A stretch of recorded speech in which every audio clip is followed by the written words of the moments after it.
किसी ने बड़े कमाल की बात कही है कि हे प्रभु मुझे इतना नीचे मत गिरा देना कि मैं आवाज देता रहूं और आप ना सुन पाए, और हे प्रभु मुझे इतना ऊपर मत उठा देना कि आप आवाज देते रहें और मैं ना सुन पाऊं। और ऐसी वीडियोस देखने के लिए सब्सक्राइब करें माय एफएम का यूट्यूब चैनल और दबाएं बेल आइकॉन।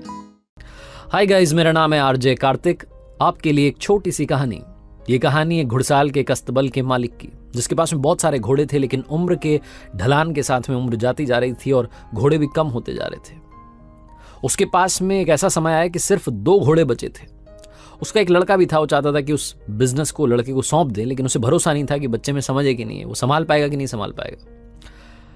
वो कहते हैं ना, जब बुरा समय आता है तो ज्यादा ही बुरा आता है। इस व्यक्ति की जिंदगी में बुरा समय चल रहा था और इतना बुरा आया कि उन 2 घोड़ों में से भी एक घोड़े की आंखें कमजोर होने लगी, उसे दिखाई देना कम होने लगा और धीरे धीरे काफी इलाज करवाया उसके बाद में भी उसकी आंखें चली गई, वो अंधा हो गया। अभी जो 2 घोड़े थे ये साथ साथ जाते थे बाहर किसी काम से, तो वापस नहीं आ पाते थे। एक तो पहुंच जाता था, दूसरा वाला रास्ता भटक जाता था। इस आदमी को बार बार उसे ढूंढने के लिए जाना पड़ता था। ये परेशान रहने लगा था। एक दिन उदास बैठा हुआ था अपने अस्तबल में, तब इसका लड़का आया। उसने देखा कि पापा उदास हैं, तो उसने पूछा कि पापा क्या हुआ। तो इस व्यक्ति ने बता दिया कि क्या करूं, मेरा तो समय खराब चल रहा है। उस लड़के ने इस व्यक्ति को एक बहुत ही बेसिक सा आइडिया दिया, बहुत सिंपल सा आइडिया। उसने बोला कि पापा आपके दिमाग में आइडिया क्यों नहीं आया, बहुत सिंपल सी बात है, जो घोड़ा सही है उसके गले में घंटी बांध दीजिए। मुझे मालूम है इन दोनों घोड़ों की दोस्ती अच्छी है, ये जहां भी जाते हैं साथ में जाते हैं, तो ये जब जाएंगे ना बाहर, तो ये जिसको दिखाई नहीं देता है वो घंटी की आवाज़ सुनकर के रास्ता फॉलो करते करते वापस आ जाएगा। आपको बार बार जाने की जरूरत नहीं है, बार बार परेशान होने की जरूरत नहीं है। ये आदमी सोचने लगा कि इसको ये सिंपल सी बात क्यों नहीं आई दिमाग में। इसने वही किया, जो सही घोड़ा था उसके गले में घंटी बांध दी। जब भी दोनों घोड़े बाहर जाते थे सुरक्षित वापस आ जाते थे। जो घोड़ा सही था, जिसको दिखाई देता था, जिसके गले में घंटी बंधी थी, वो इस बात का ध्यान रखता था कि पीछे वाला जो है, जिसे दिखाई नहीं देता है, वो चल रहा है कि नहीं चल रहा है, साथ में मेरे साथ आया कि नहीं आया, उसको साथ साथ लेकर के पहुंच जाता था। 1.5-2 महीने तक इस व्यक्ति ने देखा, और जब इसे लगा कि एक्सपेरिमेंट काम कर गया है, तो इसने अपने लड़के को बुलाया और कहा कि सुनो, तुम समझदार हो गए हो, तुम लायक हो इस अस्तबल को संभालने के। और कहने लगा कि जब मैं तुम्हारी एज का था, मेरे पास में बहुत सारे घोड़े थे, ये घुड़साल भरी हुई थी। अब तुम्हारी जिम्मेदारी है कि इस बिजनेस को दोबारा से खड़ा कर दो। तुम्हें आज से ये बिजनेस सौंपता हूं। कहानी तो खत्म हो गई है।